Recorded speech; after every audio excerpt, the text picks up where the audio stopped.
talking to people here.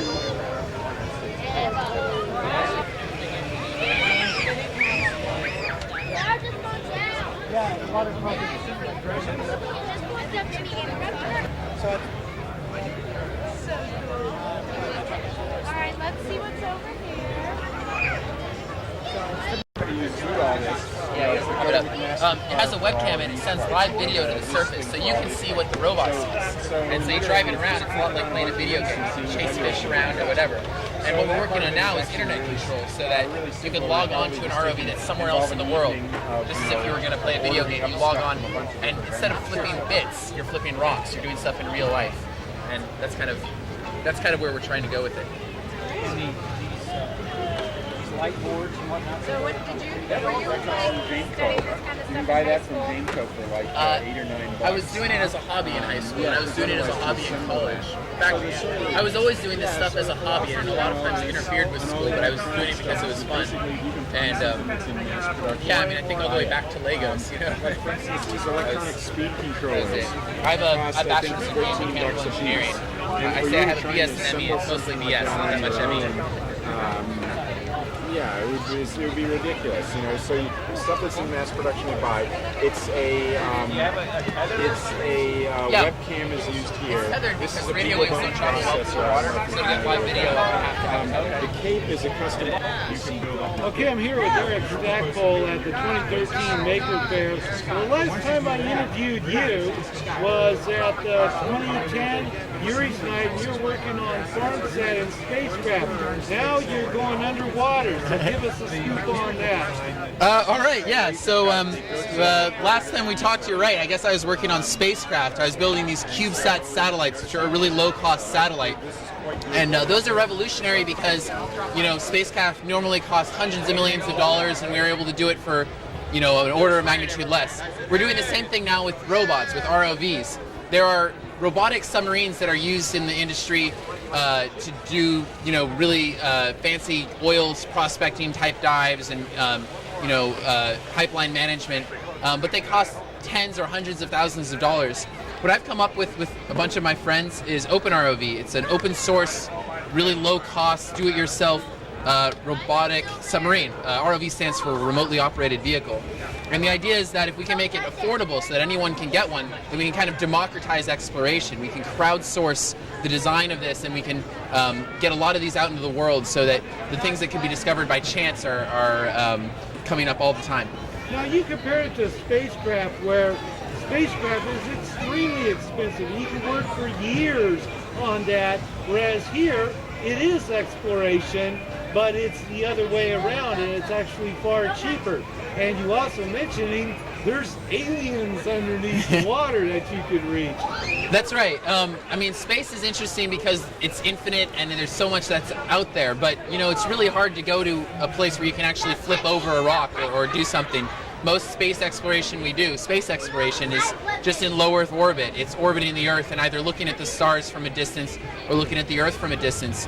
An ROV can go down and actually be right up next to the environment. You can look at fish and things like that. You can see rock formations and other phenomena happening under the water. So it's much more accessible, I think. You don't need a rocket ship to get there. You just need curiosity. Mm-hmm. Okay, so this is kind of opening up a whole thing with these ROVs and all that.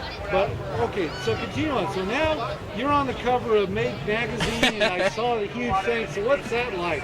It's pretty cool. You know, it's still kind of setting in. Like I saw the copy that they sent to us, and I saw it in a few local stores. But now everyone's running into me. Oh, hey, I saw you in Make. Anybody ask your autograph? Well, a few people kind of have yet, but I think it's mostly just kind of joking. Do you have any extra copies of that? We may have some around. I'm not sure. They keep on getting taken, but okay. If you get one, I will sign your autograph. My autograph. Right, I'll sign your autograph too if you want. Okay. So anyway, so continue on. So you've done some interesting things in your engineering career. Most people that get through engineering school, they'll get a job, and it tends to be kind of mundane at times. They don't get all these interesting things and celebrity exposure. So what did you do to get to where you're at? Well, I've been really lucky for one, but the other thing is that the people I work with are amazing. My co-founder, David Lang, has been a really good person at finding the right community to get this out to and telling the story right. You know, so much of exploration is good storytelling. It's telling people about what happened. I think right now, you know, the people who are really leading exploration are kind of scientists. They're working under research grants. All they want to do is get information to support their hypothesis. But you know, I think there's a human element to it. There's a sense of adventure that everyone kind of feels, and really what I think we've been able to do to get the kind of popularity we've achieved is we've been telling the story. We've been saying, look, this isn't just a robot and these are its technical capabilities. This is a tool that can allow us to explore things that have never been seen before. And I think that sense of curiosity is something that everyone has and relates to. Okay, so then there's the amateur radio aspect. You know, you worked in the San Jose State Amateur Radio Club, and I guess this God gave you some opportunity to experiment on wireless frequencies not normally available for non-hams. That's true. I mean, ham radio has been something since the beginning that's kind of gotten me into high-tech stuff. I was always interested in being able to communicate with things that are far away. OpenROV uses a tether. It's wired to the surface, and we have to do that because radio waves don't travel through water very well. But even still, the concepts of signal attenuation and bandwidth are things that I learned through ham radio and are applicable now. So tell us, how's the Maker Faire been going for you?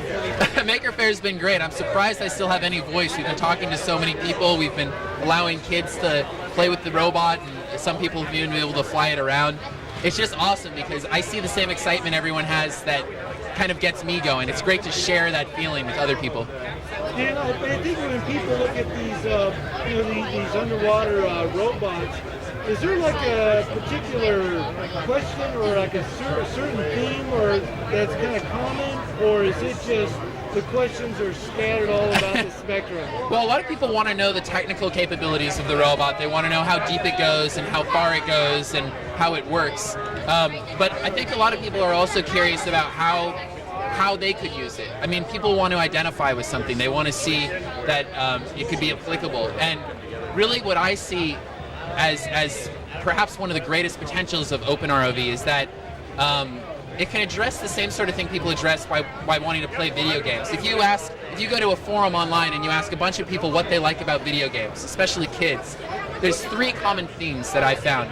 One of them is that they like exploring a foreign or distant or unknown world, and clearly that's something that ROVs can do in real life. The second is that they like progressively getting better at something, like perfecting their skills, leveling up, so to speak. And you can do that with ROVs too. You can get better and better at driving them or flying them. And the third thing is that they like the community. They like interacting with friends who are in other places in the world and teaming up with them to achieve goals. All three of these are things that I think can be done with robots in real life. My goal is to make it so that when people feel like playing a video game, instead of spending hours and hours just flipping bits, they can flip rocks. They can do things in real life. And I think that when people ask about OpenROV, they want to know what it could be used for, and that's my answer to them. And it breaks out all. Okay. All right. Well, here with Eric Stackpole, 2013 Maker Faire in San Mateo. Okay. Thank you. Thank you. And all of these